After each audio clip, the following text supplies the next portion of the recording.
Assalamualaikum warahmatullahi wabarakatuh. Innal hamdalillah nahmaduhu wa nasta'inuhu wa nastaghfiruh wa na'udzu billahi min syururi anfusina wa min sayyiati a'malina. Man yahdihillahu fala mudhillalah wa man yudlil fala hadiyalah. Ya ayyuhalladzina amanu taqullaha haqqa tuqatih wa la tamutunna illa wa antum muslimun. Ya ayyuhan nasu taqu rabbakumul ladzi khalaqakum min nafsin wahidah wa khalaqa minha zawjaha wa batha minhuma rijalan katsiran wa nisaa'a wattaqullaha alladzi tasaaluna bihi wal arham. Innallaha kana 'alaikum raqiba. Ya ayyuhalladzina amanu taqullaha wa qulu qawlan sadida yuslih lakum a'malakum wa yaghfir lakum dhunubakum wa man yuti'illaha wa rasulahu faqad faza fawzan 'azima. Amma ba'd, fa inna asdaqal hadithi kitabullah wa khairal hadi hadyu Muhammadin sallallahu alaihi wasallam wa syarrul umuri muhdatsatuha wa kullu muhdatsatin bid'ah wa kullu bid'atin dhalalah wa kullu dhalalatin finnar. Baik, ma'asal muslimin, ikhwani fillah wa akhwati, bapak-bapak, ibu-ibu, saudara-saudariku rahimani wa rahmakumullah. Alhamdulillah, segala puji bagi Allah Subhanahu wa taala yang mempertemukan kita kembali dalam kajian kitab Syarhus Sunnah oleh Al-Imam Al-Barbahari rahimahullahu ta'ala. Langsung saja kita lanjutkan halaman 99, poin 112. Al-Imam Al-Barbahari rahimahullah berkata, wa'lam rahimakallah annahu laisa bainal abdi wa baina an yakuna mu'minan hatta yasira kafiran illa an yajhada syai'an mimma anzalahu Allah ta'ala au yazida fi kalamillah au yankusa au yunkira syai'an mimma qala Allah azza wa jalla au syai'an mimma takallama bihi Rasulullah sallallahu alaihi wasallam. Kata Imam Al-Barbahari rahimahullah ta'ala, ketahuilah semoga Allah merahmatimu bahwasanya tidaklah antara seorang hamba dan antara statusnya sebagai mukmin hingga dia menjadi kafir, melainkan dengan dia mengingkari, mendustakan sesuatu dari yang Allah telah turunkan, atau dengan dia menambahkan dalam kalam Allah, atau menguranginya, atau mengingkari sesuatu dari apa yang telah Allah firmankan, atau mengingkari sesuatu yang telah disabdakan oleh Rasulullah sallallahu alaihi wasallam. Ma'asal muslimin, ikhwani fillah wa akhwati rahimani wa rahmakumullah. Ini berkaitan dengan pembahasan masalah at-takfir. Masalah kafir mengkafirkan. Ada 3 golongan kaum muslimin dalam masalah ini, dalam bab ini. Antara yang pertama ekstrem kanan, ekstrem kiri, dan pertengahan. Antara kelompok Khawarij dan Murji'ah, dan di tengah-tengah mereka adalah Ahlus Sunnah wal Jamaah. Kelompok Khawarij, mereka hobi mengobral takfir, pengkafiran terhadap kaum muslimin tanpa hak. Mereka mengkafirkan pelaku dosa besar, mengkafirkan yang tidak layak dikafirkan. Mereka berlebih-lebihan dalam masalah at-takfir. Jangankan orang biasa. Al-Khalifatul Rashid Ali bin Abi Thalib radhiyallahu anhu, seorang sahabat Rasul, menantunya Rasul, termasuk salah satu khulafa Rasyidin yang kita diwajibkan mengikuti sunnah beliau, mereka kafirkan. Bahkan mereka halalkan darahnya setelah mereka kafirkan. Seperti yang telah disebutkan dalam sejarah bagaimana Abdurrahman bin Muljam membunuh Ali bin Abi Thalib radhiyallahu anhu dengan niat jihad di jalan Allah Subhanahu wa taala setelah menvonisnya kafir. Na'udzubillahi min dzalik. Ini kelompok Al-Khawarij yang terkenal dengan hobi mengkafirkan kaum muslimin, penguasa kaum muslimin tanpa hak. Kemudian ma'asal muslimin, ikhwani fillah wa akhwati rahimani wa rahimakumullah. Kelompok yang kedua adalah kelompok Murji'ah. Mereka mengatakan bagaimanapun perbuatan orang yang telah mengucapkan 2 kalimat syahadat tidak bisa menjadikannya kafir kecuali dengan adanya pengingkaran dalam hati. Atau mereka hanya menyempitkan kekafiran pada kekafiran juhud saja. Ahlus sunnah wal jamaah pertengahan. Tidak ekstrem kanan, tidak ekstrem kiri sebagaimana kelompok Khawarij dan Al-Murji'ah. Ahlus sunnah wal jamaah meyakini ada orang yang dahulunya mengucapkan 2 kalimat syahadat namun bisa keluar dari al-Islam dengan melakukan pembatal-pembatal keislaman. Baik dengan keyakinannya, baik dengan ucapannya, baik dengan amal perbuatannya, atau dengan keraguannya. Dan Ahlus Sunnah wal Jamaah memiliki kaidah-kaidah khusus dan paten dan baku dalam masalah takfir. Baik pengkafiran secara umum ataupun pengkafiran secara individu-individu berdasarkan qala Allah, firman Allah, qala Rasul, sabda Rasul, dan sesuai dengan pemahaman para salafus saleh mengikuti jejak ulama-ulama ahlu sunnah wal jamaah.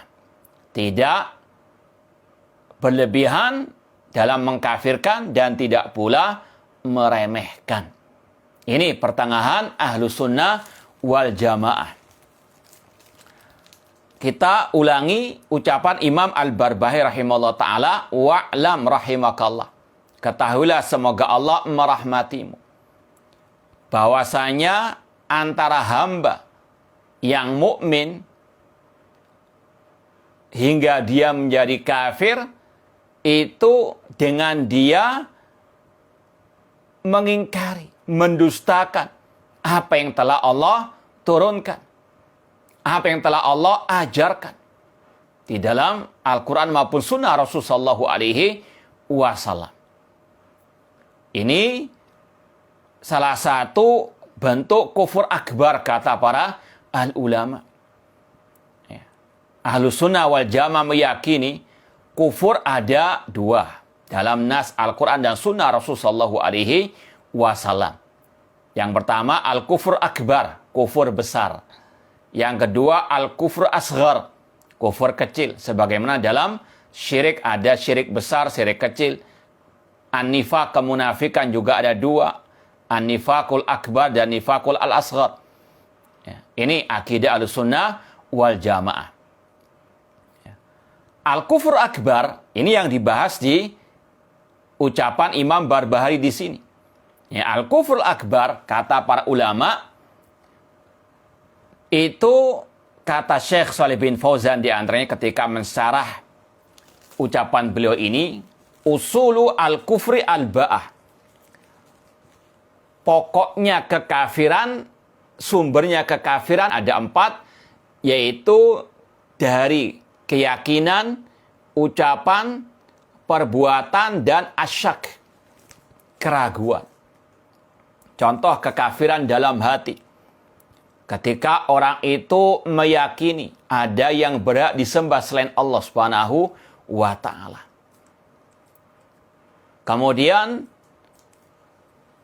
kufur dalam lisan, seperti memperolok Allah, Rasulnya, atau agama Allah Subhanahu wa ta'ala.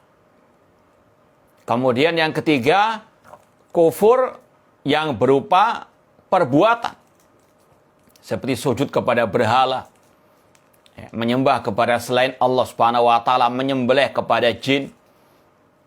Kemudian yang keempat, ragu, asyak, ragu apakah ajaran Islam ini benar atau tidak.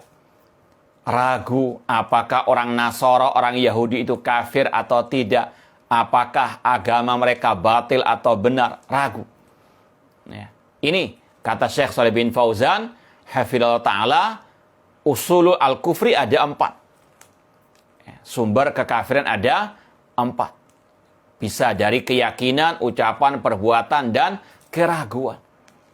Ini membantah kelompok al-murji'ah yang hanya menyempitkan kekafiran hanya pada al-juhud, pendustaan atau pengingkaran dalam hati. Dan para ulama sepakat bahwasanya ada orang yang dahulunya mengucapkan 2 kalimat syahadat bisa murtad dari al-Islam. Dan ini yang telah Allah firmankan dalam surat At-Taubah ayat yang ke-65 dan 66. Qul abillahi wa ayati wa rasuli kuntum tastahzi'un la ta'tadiru qad kafartum ba'da imanikum. Katakanlah, wahai Nabi Muhammad, apakah dengan Allah, dengan ayatnya, dengan Rasulnya kalian memperolok? Jangan kalian minta maaf, qad kafartum. Kalian telah kafir ba'da imanikum, setelah keimanan kalian. Ada orang yang kafir setelah mukmin alias murtad. Demikian pula dalam ayat ke-74 dari surat At-Taubah juga Allah mengatakan, yahlifuna billahi ma qalu wa laqad qalu kalimatal kufri wa kafaru ba'da islamihim. Ya, intinya tadi wa kafaru ba'da islamihim. Mereka kafir setelah keislaman mereka alias murtad dari al-Islam. Ini dalil dari Al-Quran, ada orang yang keluar dari Islam alias murtad. Ya. Demikian pula dalil dari sunnah Rasul sallallahu alaihi wasallam. Rasul mengatakan, man baddala dinau faktulu. Barang siapa yang merubah agamanya, maka bunuhlah mereka atau orang yang murtad tersebut. Ya. Demikian pula dengan ijma' para ulama, para salafus saleh. Makanya dalam kitab-kitab fikih ulama mazhab misalnya disebutkan bab tentang ar-riddah, bab masalah kemurtadan. Ya. Jadi sekali lagi, ini membantah orang-orang yang mungkin punya syubhat. Bagaimana mungkin orang itu sudah mengucapkan 2 kalimat syahadat kok bisa keluar dari Islam? Sekali lagi, ini adalah yang telah Allah firmankan, yang telah Rasul sabdakan, dan ijma' ulama ahlus sunnah wal jamaah. Dan ini yang juga telah dipraktekkan. Dalam artian, telah dicatat dalam sejarah orang-orang yang murtad tersebut. Seperti dalam sejarah para sahabat Rasul dahulu, mereka memerangi kaum murtadin. Sepeninggal Rasul sallallahu alaihi wasallam. Mereka memerangi pengikut Musailamah al-Kadzab yang mengaku sebagai nabi. Mereka murtad karena sekali lagi mengakui ada seseorang yang menjadi nabi setelah Nabi Muhammad sallallahu alaihi wasallam. La nabiyya ba'di, sedangkan Rasul mengatakan tidak ada nabi sepeninggalku. Ya. Kata Syekhul Islam Muhammad bin Abdul Wahab rahimahullah dalam kitab Kasyfus Syubhat, kalau ada yang meyakini seseorang itu sejajar dengan Nabi Muhammad SAW, dalam artian mendudukkan dirinya sejajar dengan Nabi Muhammad SAW, bisa kafir seperti pengikut Musailamah al-Kadzab, apalagi yang meyakini ada seseorang yang sejajar dengan Allah, disembah, diminta-mintai, dan seterusnya. Maka lebih utama dia bisa murtad dari al-Islam. Ini yang harus kita yakini. Ada orang-orang yang murtad dari al-Islam berdasarkan Al-Quran dan Sunnah dan ijma' para salafus soleh. Ini poin yang kedua. Jadi saya ulangi lagi, poin yang pertama berkaitan dengan 3 golongan manusia, kaum muslimin dalam bab pengkafiran. Yang kedua pembahasannya tadi, bahwasanya kekafiran itu bisa berupa ucapan, keyakinan, amal perbuatan, dan juga keraguan. Dan orang-orang yang murtad itu sudah Allah isyaratkan, telah Allah jelaskan ada orang-orang yang keluar dari al-Islam, keluar dari al-iman.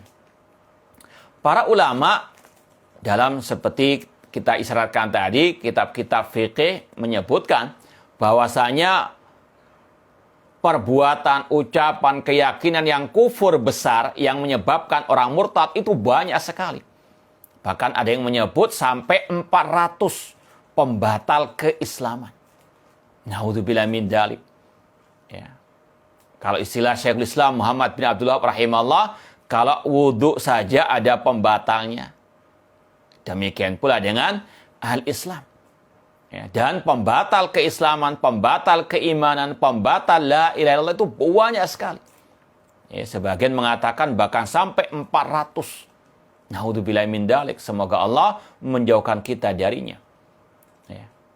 Adapun yang masyhur ya, di kalangan Ahlus Sunnah wal Jamaah yang diajarkan di kajian dan juga ditulis di majalah, di buku dan seterusnya, itu ada 10 pembatal keislaman seperti yang ditulis oleh Syekhul Islam Muhammad bin Abdul Wahhab rahimahullah. Itu hanya sebagian saja yang beliau rasa paling banyak tersebar. Ya, itu bukan menyempitkan. Ya. Kalau ada istilah 10 pembatal keislaman, itu bukan membatasi 10 pembatal keislaman saja. Itu hanya sebagian kecil yang dirasa oleh Syekhul Islam Muhammad bin Abdul Wahhab rahimahullah paling banyak menyebar di tengah-tengah kaum muslimin. Ya, kalau kita boleh bacakan di sini, alhamdulillah sudah kita nukil juga di buku Menyelami Samudra Kalimat Tauhid. Ya. Kita baca sekilas 10 pembatal keislaman tersebut. Yang pertama, syirik, yaitu menyekutukan Allah dalam ibadah. Yang kedua, dari pembatal keislaman, barang siapa yang menjadikan perantara antara dia dan Allah, dia menyeru mereka, berdoa kepada mereka, meminta syafaat kepada mereka, bertawakal kepada mereka, maka dia kafir secara ijma'. Yang ketiga, barang siapa yang tidak mengkafirkan orang-orang musyrikin, yaitu orang-orang yang memang sudah non-muslim, atau ragu akan kekafiran mereka, ini dari kufur syak, atau ragu akan kekafiran mereka, atau membenarkan ajaran mereka, maka dia kafir. Yang keempat, barang siapa yang meyakini bahwa selain petunjuk Nabi Muhammad SAW lebih sempurna dari petunjuk beliau, atau bahwa selain hukum beliau lebih baik daripada hukum beliau seperti yang mendahulukan hukum para taghut atas hukumnya, maka dia kafir. Dengan perincian, alhamdulillah pada edisi atau pada cetakan yang ketiga, ya, buku Menyelami Samudra Kalimat Tauhid, kita sampaikan beberapa penjelasan penting tentang poin yang keempat ini. Ya, terutama membantah statement-statement kelompok Khawarij yang suka mengkafirkan penguasa kaum muslimin dengan berbagai macam redaksi ucapan mereka, ya, sekali lagi yang tidak mereka pahami dengan benar. Kita alhamdulillah pada cetakan yang ketiga buku ini kita sedikit sarah, cantumkan beberapa syubhat dan sekaligus jawaban terhadap statement kelompok Khawarij tersebut atau yang terpengaruh dengan Khawarij tersebut. Kemudian pembatal keislaman yang kelima, barang siapa yang membenci sesuatu dari ajaran Rasul SAW, meskipun dia mengamalkannya, maka dia kafir. Kemudian yang ketujuh, sihir dengan berbagai macam jenisnya. Ya. Barang siapa yang melakukannya atau ridho kepadanya, maka dia kafir. Yang kedelapan, membantu dan menolong orang-orang musyrikin untuk memerangi kaum muslimin. Ya, dengan niat untuk memenangkan agama kufur atas agama al-Islam. Yang ke-10, berpaling dari agama Allah. Tidak mau mempelajarinya dan tidak mau mengamalkannya. Ini secara ringkas 10 pembatal keislaman yang dibawakan oleh Syekhul Islam Muhammad bin Abdul Wahab rahimahullahu ta'ala dan banyak disyarah oleh para ulama. Di antaranya oleh Syekh Shalih bin Fauzan, oleh Syekh Ali bin Hasan Al-Halabi Al-Athari, demikian pula Syekh Abdul Aziz Ar-Rayis, ya, dan juga ulama-ulama Ahlus Sunnah, para masyayikh yang lainnya, baik dalam bentuk tulisan ataupun kajian-kajian. Ya. Intinya sekali lagi, ma'asal muslimin, ikhwani fillah wa akhwati, bapak-bapak, ibu-ibu, saudara-saudariku rahimani wa rahmakumullah, Ahlus Sunnah meyakini ada pembatal-pembatal keislaman. Orang itu bisa murtad dari Islam kalau melakukan perbuatan-perbuatan yang merupakan pembatal keislaman. Tentunya itu semuanya berdasarkan dalil dari Al-Quran dan Sunnah Rasulullah SAW. Tidak bisa kita mengatakan ini perbuatan kufur yang mengeluarkan dari Islam kecuali dengan dalil Al-Quran dan Sunnah dengan pemahaman para salafus saleh. Ya, ini sekali lagi salah satu kaidah Ahlus Sunnah wal Jamaah. Orang itu murtad kalau dia sekali lagi jatuh ke dalam salah satu perbuatan atau keyakinan atau perbuatan atau tadi keraguan yang mengeluarkannya dari Islam, atau itu termasuk bagian pembatal-pembatal keislaman, sekali lagi berdasarkan Al-Quran dan Sunnah Rasulullah SAW. Makanya Imam Ibnu Qayyim rahimahullah dalam kitab Qasidah An-Nuniyah mengatakan, al-kufru haqqullahi thumma rasulihi bin nasi yathbutu la biqauli fulani. Kekafiran itu hak Allah dan Rasul. Dengan nas, dalil. Ya, itu bisa ditetapkan bukan dengan ucapan si fulan dan si allan. Ya. Man kana rabbul alamina wa abduhu qad kafarahu fadzakadul kufrani. Barang siapa yang telah dikafirkan oleh Allah dan Rasulnya, maka dialah orang yang kafir. Ahlus Sunnah tidak berkata, berpendapat kecuali dengan dalil. Apalagi dalam masalah at-takfir, kafir mengkafirkan. Yang ini hukumnya berat. Sebagaimana kata Ar-Rasul sallallahu alaihi wasallam, man qala li akhi ya kafir faqad ba'a bi ahaduhuma. Barang siapa mengatakan kepada saudaranya wahai kafir, maka dosa pengkafiran akan kembali kepada salah satu dari keduanya. Dan dampak negatif dari pengkafiran tanpa hak ini berat. Makanya Ahlus Sunnah sangat berhati-hati. Tidak ceroboh sebagaimana kelompok Al-Khawarij dan tidak pula meremehkan ataupun ekstrem kiri sebagaimana kelompok Al-Murji'ah, wasat pertengahan. Mengkafirkan yang memang sesuai dengan kaidah-kaidah Ahlus Sunnah wal Jamaah. Nanti akan kita sampaikan sedikit daripada kaidah mereka, sekedar mengulangi kembali yang sudah sering kita sampaikan dalam masalah yang sangat sensi ini. Ikhwani fillah wa akhwati rahimani wa rahmakumullah.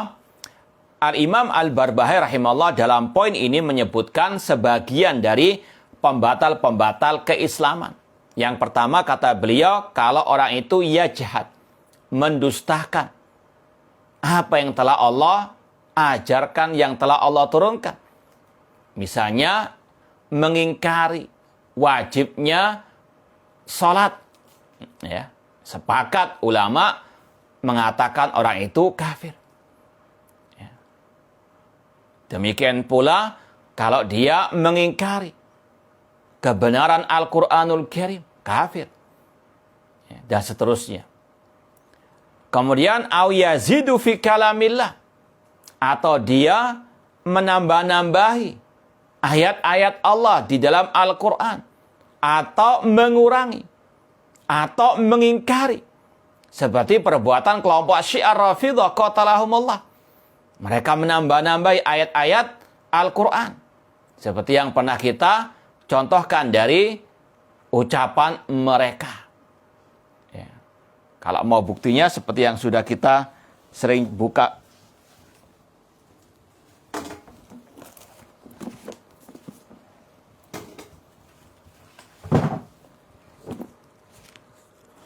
Ya, ini yang sudah sering kita sampaikan, namun biar lebih mantul lagi, kita buka lagi bagaimana kelompok Syiah Rafidhah qatalahumullah mereka menambah-nambahi ayat-ayat Allah Subhanahu wa taala. Bahkan mereka mengatakan bahwasanya Al-Qur'an yang ada sekarang ini sudah tidak murni lagi. Ya. Contoh kata mereka, ini dalam kitab Al-Kafi karangan Al-Kulaini.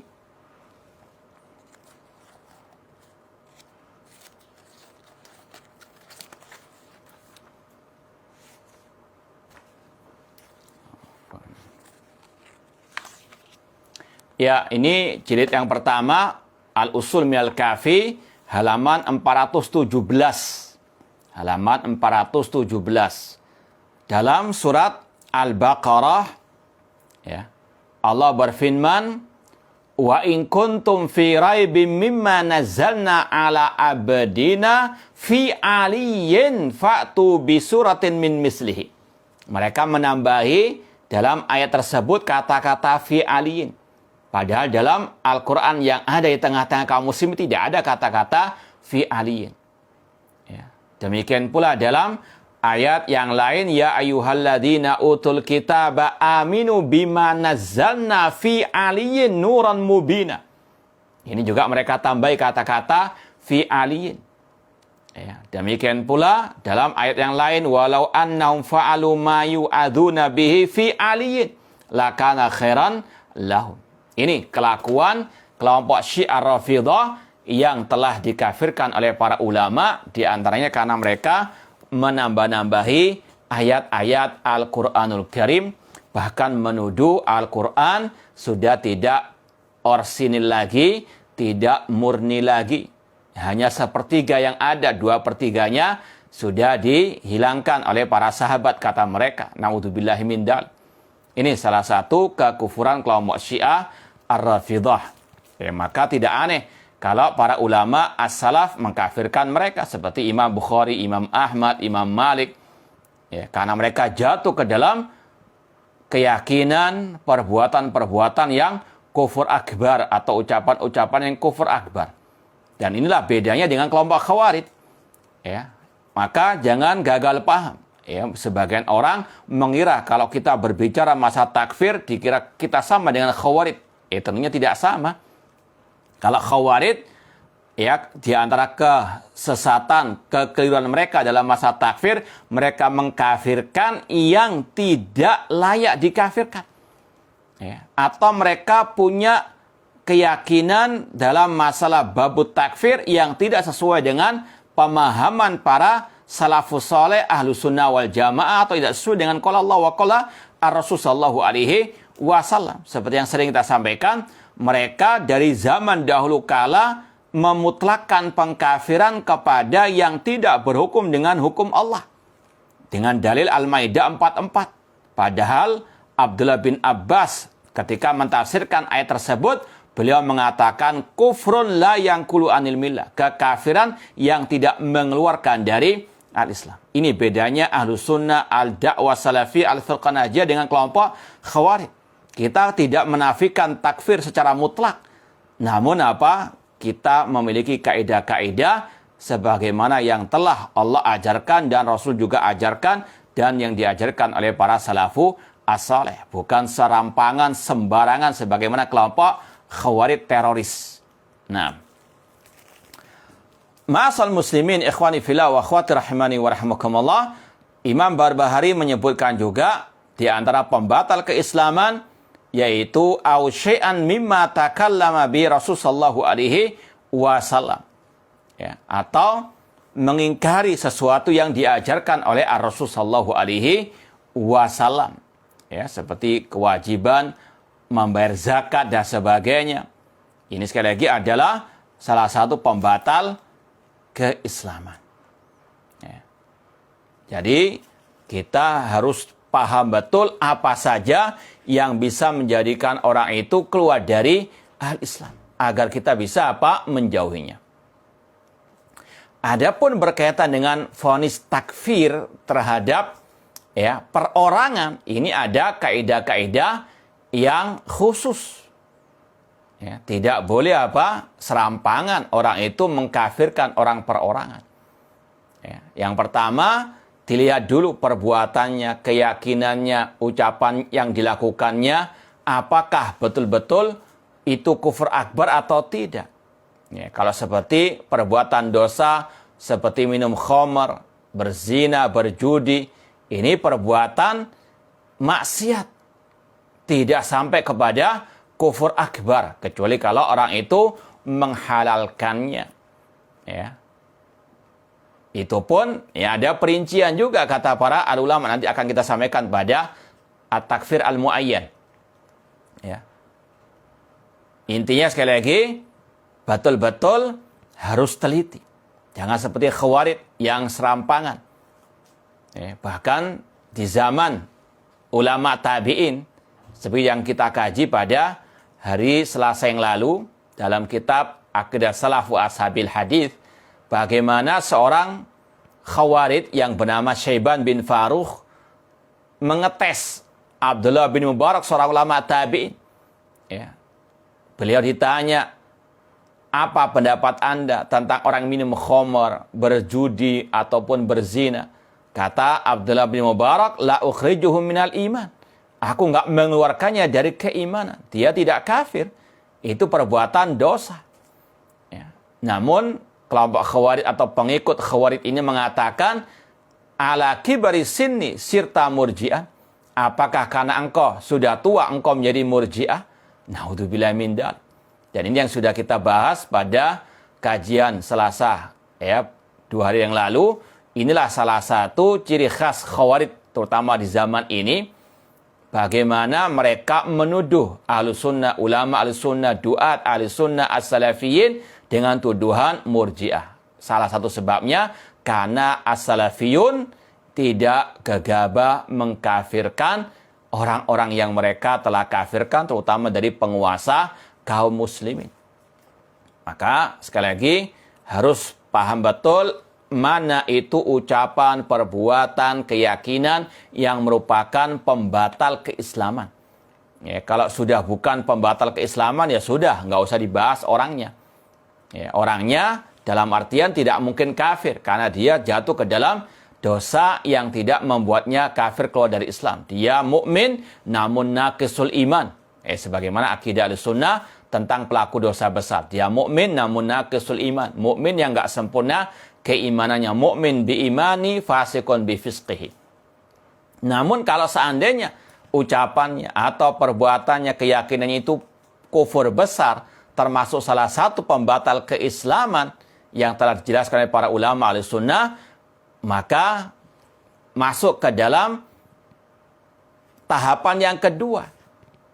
Apakah pelakunya bisa dikafirkan?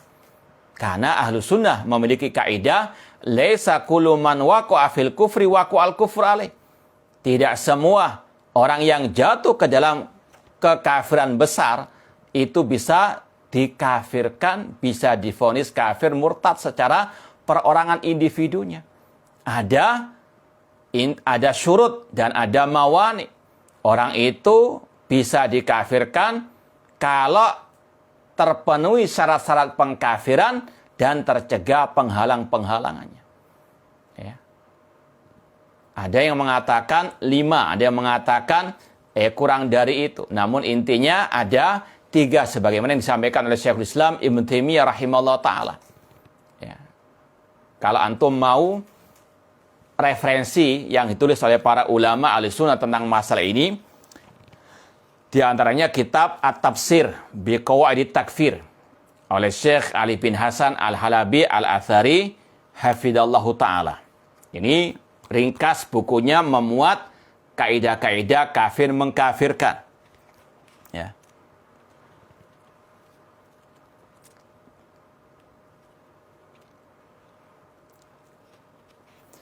Insya Allah kita akan baca sebagian dari ucapan beliau. Ya. Kemudian juga kitab Al-Hukmu Bighairi Ma Anzalallah oleh Syekh Khalid Al-Ambari. Ya, hafidhallah ta'ala. Ya, mereka berdua adalah murid dari Syekh Albani rahimahullahu ta'ala. Ya, alhamdulillah kalau buku ini sudah kita terjemahkan ya hampir 20 tahun yang lalu. Ya, dengan judul Kafirkah orang yang berhukum dengan selain hukum Allah. Ya, di awal kitab ini Syekh Khalid Al-Ambari membahas kaidah-kaidah at-takfir. Ya, luar biasa. Ya, sangat amat ya, berharga bagi talibul ilmi. Kemudian di bab berikutnya beliau lebih khususkan pembahasan masalah hukum orang yang tidak berhukum dengan hukum Allah Subhanahu wa taala. Ya. Cuma mungkin sayang buku ini sudah jarang mungkin di toko-toko buku ya, semoga ada yang bisa menerbitkannya lagi. Allahu yassir. Demikian pula ada buku At-Takfir wa Dawabituhu oleh Syekh Dr. Ibrahim Ar-Ruhaili hafidhallah ta'ala. Ya. Buku ini juga alhamdulillah sudah kita terjemahkan dengan yang lainnya. Insya Allah masih ada di pasaran ini. Ini juga sangat bagus sekali. Ya. At-Takfir wa Dawabituhu.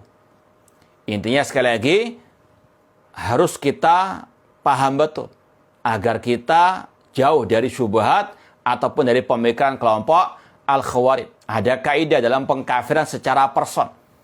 Ya. Di antaranya tadi, orang itu ketika jatuh ke dalam kufur besar, tidak bisa langsung dikafirkan. Harus terpenuhi syarat-syaratnya dan tercegah penghalang-penghalangnya. Dan hal ini dipraktekkan oleh Rasul, oleh para sahabat, Rasul, oleh para ulama Ahlussunnah wal Jamaah. Dalam artian, kaidah tadi tidak semua yang jatuh ke dalam kekafiran besar langsung divonis kafir. Contoh di zaman Rasul sallallahu alaihi wasallam. Ada sahabat Rasul yang bernama Mu'ad bin Jabal radhiyallahu anhu. Ketika datang dari negeri Syam, beliau langsung sujud kepada Ar-Rasul. Ya, tentunya sujud kepada selain Allah syirik besar. Tapi Rasul tidak mengkafirkan, tidak menvonis murtad Mu'ad bin Jabal. Kenapa? Karena ada penghalang untuk beliau dikafirkan. Beliau punya takwil ketika itu. Ya. Kata Mu'ad bin Jabal, kalau orang-orang negeri Syam, penduduk Syam, mereka sujud kepada penguasa mereka, maka lebih layak Rasul untuk apa? Kita sujud kepada beliau. Ini salah satu penghalang pengkafiran tersebut. Demikian pula ada seorang budak perempuan ketika menyenandungkan bait syair, dia mengatakan wa fina nabiyyun ya'lamu ma fi ghadi. Ada di antara kita seorang nabi yang tahu apa yang akan datang. Tahu yang gaib. Ini syirik besar. Ucapan yang syirik besar. Yang menyamakan Rasul dengan Allah yang hanya tahu yang gaib. Qul la ya'lamu man fis samawati wal ardil ghaiba illallah. Tapi Rasul tidak mengkafirkan budak perempuan tersebut. Ini yang kita maksud, tidak semua yang jatuh ke dalam ucapan kufur besar atau perbuatan kufur besar, keyakinan kufur besar, langsung bisa apa? Dikafirkan. Ya. Demikian pula dengan para as-salafus saleh, para sahabat Rasulullah SAW. Ya. Contoh, mungkin kalau ada yang mengatakan, kalau sudah itu maklum minad-din bid-darurah. Kalau itu sudah termasuk perkara yang terang benderang dalam agama. Ya, seperti misalnya ya, orang menghalalkan minuman keras misalnya. Ya, mungkin sebagian orang ya seperti yang sering kita sampaikan dengan gegabah, ini kafir karena ini masalah apa? Maklum minad-din bid-darurah, langsung boleh mengkafirkan. Ya. Nggak semudah itu. Ya, nggak sembarangan seperti itu. Ini contohnya. Ada seorang yang bernama Qudamah bin Mad'un. Beliau menghalalkan khamr. Beliau dan sebagian orang pada waktu itu meminum khamr dan menghalalkannya. Itu di zaman Al-Khalifah Rasyid Umar bin Khattab. Beliau mencambuk Qudamah bin Mad'un. Ya, padahal Qudamah bin Mad'un menghalalkan khamr, bukan sekedar meminum. Ya, namun beliau punya takwil. Beliau berdalil ketika menghalalkan khamr tersebut dengan ayat laisa 'alal ladzina amanu wa 'amilus solihati junahun fima ta'imu idza mattaqau dan seterusnya. Ya. Qudamah bin Mad'un menghalalkan khamr karena beliau punya syubhat, punya takwil, yaitu mentakwilkan ayat tadi. Yaitu tidak ada dosa bagi orang yang beriman dan beramal saleh tentang apa yang mereka makan selama mereka bertakwa, beriman dan beramal saleh. Para salafus saleh meluruskan takwil beliau, namun tetap Umar bin Khattab mencambuk Qudamah bin Mad'un, namun tidak sampai mengkafirkan. Nah, ini sekali lagi, meskipun ini perkara yang maklum, ini di zaman ya yang sangat dekat dengan kenabian, dengan salafus saleh, sangat terang benderang hukum khamr tersebut. Namun itu pun masih apa? Tersembunyi atas seorang yang bernama Qudamah bin Mad'un. Ya, dan sebagian yang lainnya. Nah, sekali lagi, nggak semudah ini dibayangkan masalah takfir tentang perorangan tersebut. Ya. Demikian pula para ulama Ahlus Sunnah wal Jamaah seperti Imam Ahmad rahimahullah yang sudah sering kita sampaikan.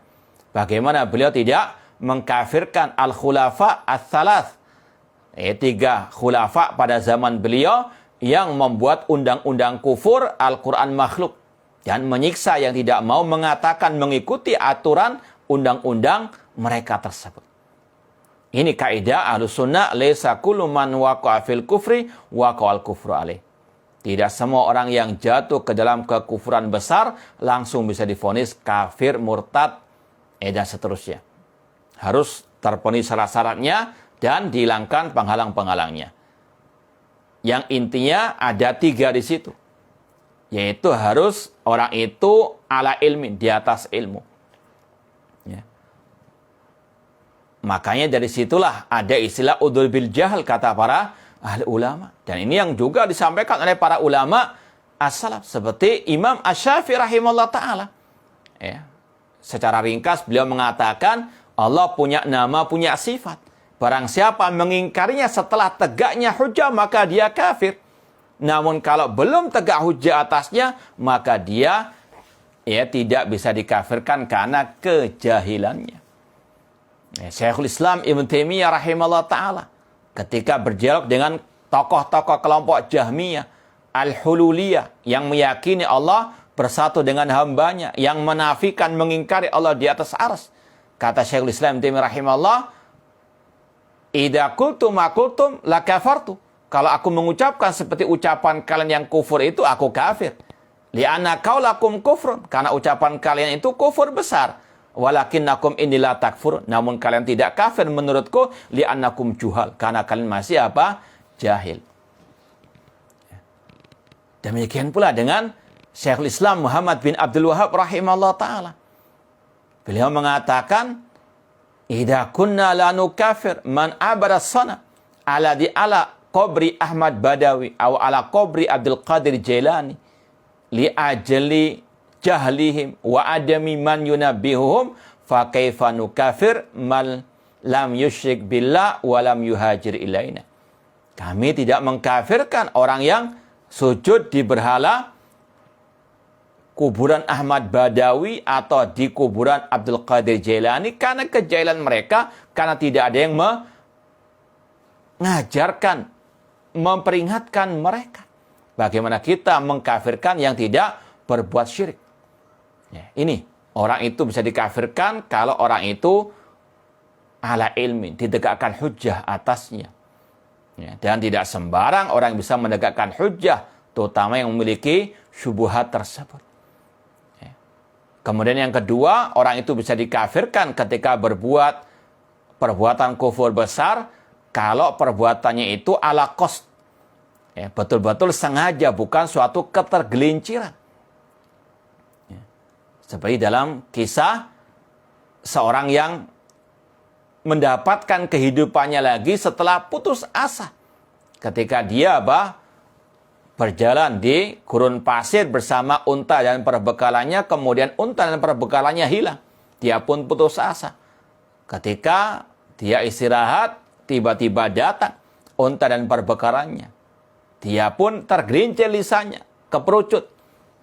Mengatakan, Allahumma anta abdi wa ana rabbuk. Ya Allah, engkau adalah hambaku dan aku adalah Tuhanmu, Rabbmu. Akhto'a, kata Rasul. Orang ini keliru, ketergelinciran lisan. Tergelincir lisannya li syiddatil farah, karena sangat gembiranya. Padahal ucapannya jelas-jelas kufur, menghina Allah. Tidak sengaja dia. Makanya juga ada dibahas oleh para ulama, di antaranya oleh Syekh Abdul Aziz Ar-Rayis misalnya. Kata beliau, mencaci Allah hukumnya jelas kufur akbar.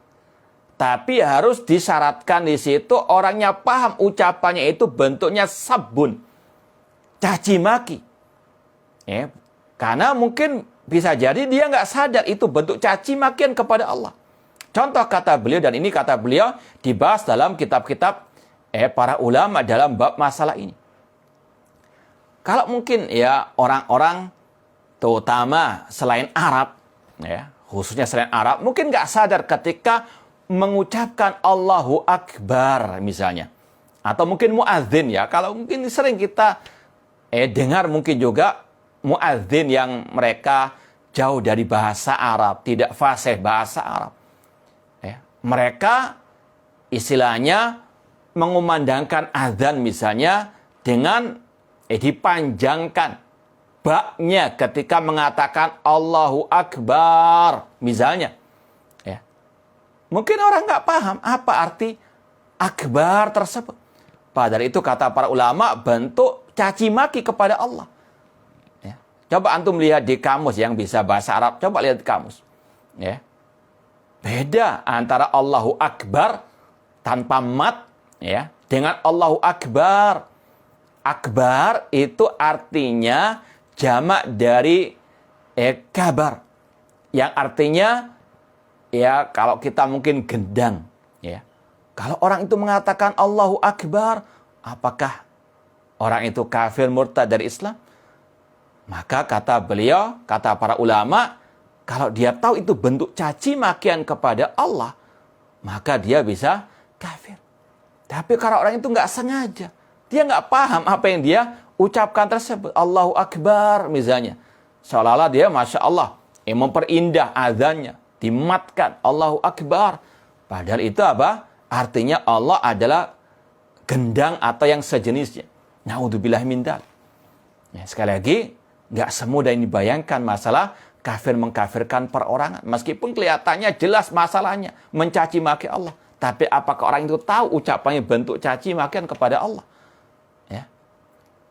Mungkin jangankan orang Indonesia, orang yang dari tanah Arab mungkin juga nggak paham. Kalau dimatkan akbarnya itu bentuk caci makian kepada Allah Subhanahu wa Ta'ala. Maka sekali lagi, ini Ahlus Sunnah sangat berhati-hati. Tidak gegabah, meskipun juga tidak meremehkan. Kemudian yang ketiga, syarat pengkafiran adalah orang itu melakukannya dengan ikhtiar, bukan dengan paksaan. Sebagaimana Allah mengatakan, man kafara billahi min ba'di imanihi illa man ukriha wa qalbu mutmainnun bil iman. Barang siapa yang kafir setelah keimanannya, kecuali yang dipaksa. Celurit misalnya sudah di leher. Betul-betul pistol di kepala. Kalau dia tidak mengucapkan ucapan kufur, berbuat kekufuran besar atau syirik besar, maka dia akan terbunuh. Maka boleh dia mengikuti paksaan tersebut, namun hati tetap tenang dengan keimanan. Intinya sekali lagi, ini 3 syarat pengkafiran secara person. Di atas ilmu, Kemudian al-qasad, sengaja berbuat tersebut. Yang ketiga, dengan pilihannya. Lawan dari tiga itu namanya mawani'ut takfir, penghalang kekafiran. Kejahilan, ketidaksengajaan, dan keterpaksaan. Ya, orang itu kalau jahil, kalau berbuat kekufuran besar, tidak bisa dikafirkan. Demikian pula kalau dia tidak sengaja, demikian pula kalau dia dipaksa. Ya.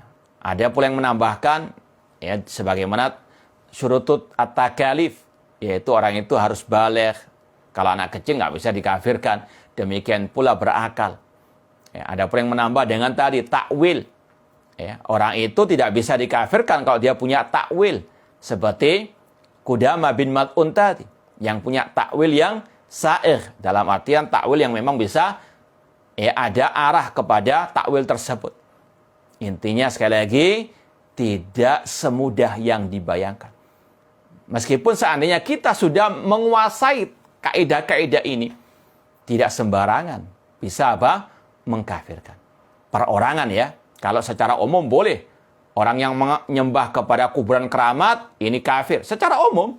Adapun si B, si C-nya dan sebagainya, ini kembalikan kepada al-ulama fas'alu ala dzikri in kuntum la ta'lamu. Dan ini yang sudah dijelaskan oleh para ulama dalam kaidah-kaidah tadi. Seperti dalam kitab yang sudah pernah kita bacakan, ya, yang membantah tuduhan atau kita tuduh Murji'ah, yaitu kitab Fatawah Al-A'immah fin Nawazil Al-Mudlahimmah.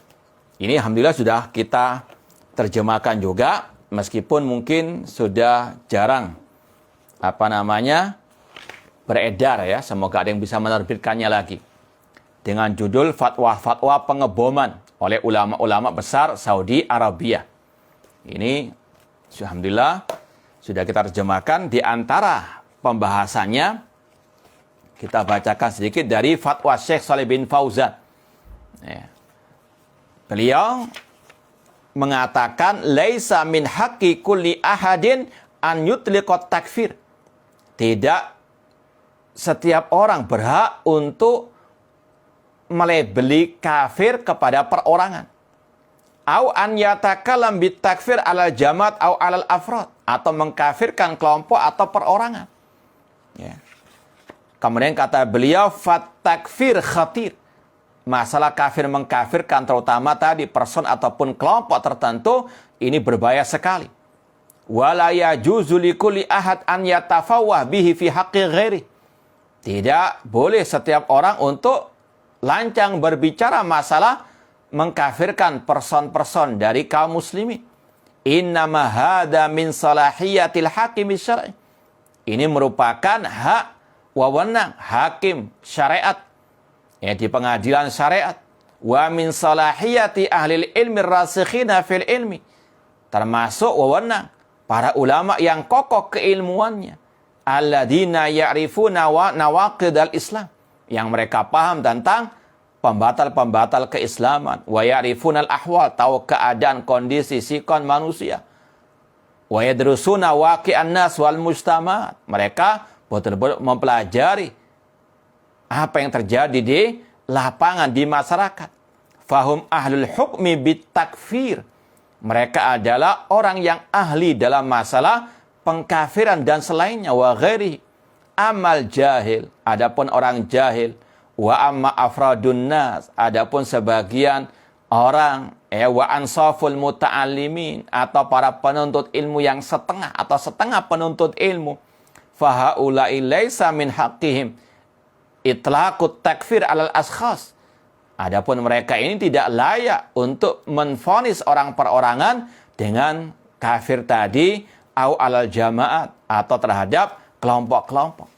Ya, dan ini yang juga dinukil oleh Syekh Ali bin Hasan Al-Halabi dalam kitab beliau At-Tafsir bi Qawaid Takfir. Ya, dalam salah satu babnya beliau mengatakan infadhu hukmi takfir maukulun bi khasati ahli ilmi. Masalah menvonis, ya, kafir individu dari kaum muslimin ini diserahkan kepada para ulama. Kemudian beliau menukil ucapan Syekh Shalih bin Fauzan yang kita baca tadi.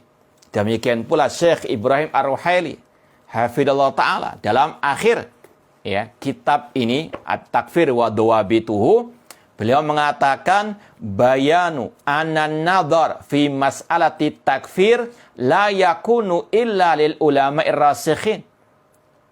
Penjelasan bahwasanya yang berhak menvonis kafir tadi perorangan terutama itu adalah para ulama. Bayanu anan nadhar fi mas'alati takfir la yakunu illa lil ulama'ir rasikhin al-qadirina ala istinbatil hukmi syar'i fi hadil mas'alah minan nusus. Ada penjelasan bahwasanya menvonis kafir itu tidak ada yang berhak kecuali para ulama yang kokoh keilmuannya, yang sanggup untuk beristimbat hukum asyari dalam masalah ini dari nas-nas Al-Quran dan Sunnah Rasulullah SAW. Wa kaifiyati tanzili alal muayyanin. Bukan hanya sekedar istimbat hukum dari Al-Quran dan Sunnah, namun juga mereka lah yang bisa untuk mempraktekannya kepada individu-individunya. Wa kadzalika ma'rifah bi usuli ahli sunnah fi masai takfir wal ilmam bi mawaqifil a'immah minal mukhalifin dan seterusnya. Artinya tidak serampangan. Meskipun sudah tadi menguasai teori-teorinya saja, namun bagaimana mempraktekannya kepada individu tertentu. Jadi sekali lagi, kita tidak menafikan takfir secara mutlak, namun kita juga tidak gegabah pertengahan. Ada dawabitnya, ada kaidah-kaidahnya, dan yang paling inti lagi, fas'alu ahla dzikri in kuntum la ta'lamun. Wallahu ta'ala a'lam. Ini sekilas tentang masalah masalah at-takfir tadi. Kita kembali kepada kitab Syarhus Sunnah.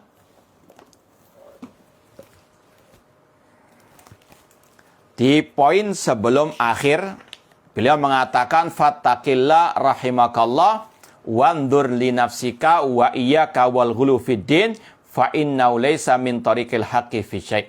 Bertakwalah kepada Allah, semoga Allah merahmatimu, dan koreksilah dirimu dan jauhkanlah dirimu dari al-ghulu fid din, berlebih-lebihan dalam urusan agama. Allah berfirman, ya ahlal kitab la taghlu fi dinikum. Wahai al-kitab, jangan berlebih-lebihan, jangan ekstrim kanan, ekstrim kiri.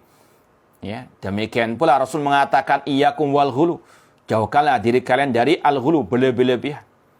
Namanya berlebih-lebihan itu melampaui batasan syariat, melampaui batasan Al-Quran dan Sunnah. Jangan gagal paham. Dikira ketika kita berpegang teguh dengan akidah salaf dan salaf dikira berlebihan, ini gagal paham.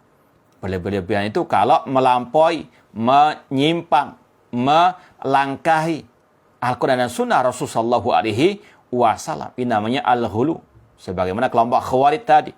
Ghulu dalam masalah at-takfir, karena mereka menyimpang dari ajaran Al-Quran dan Sunnah dan juga ajaran para salafus saleh, mengkafirkan yang tidak berhak untuk dikafirkan. Dan Rasul mengatakan iyyakum wal ghulu fa inna ma ahlaka man kana qablakum al ghulu. Jauhkanlah diri kalian daripada berlebih-lebihan, karena berlebih-lebihan dalam agama ini penyebab kebinasaan umat-umat sebelum kalian. Na'udzubillah min dzalik. Kemudian beliau mengatakan fa innahu laysa min tariqil haqqi fi syai'. Berlebih-lebihan dalam agama bukan termasuk bagian kebenaran sama sekali. Wallahu ta'ala alam. Semoga Allah Subhanahu wa taala senantiasa memberikan kepada kita keistiqomahan di atas kebenaran sampai akhir hayat kita nanti. Wallahu ta'ala alam.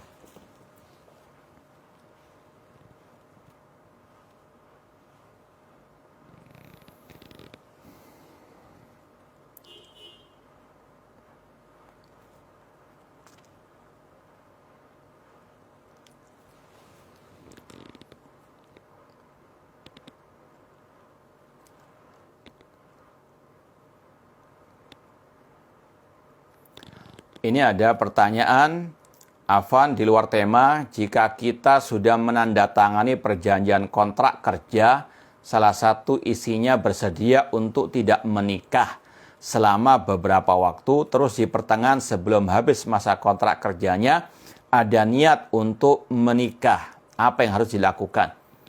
ya musyawarah lagi kepada pihak yang kita sudah tanda tangan kontrak tersebut. Ya. Kalau mungkin opsi yang pertama, ya sesuai dengan syarat yang antum telah janji, yang telah antum tanda tangani.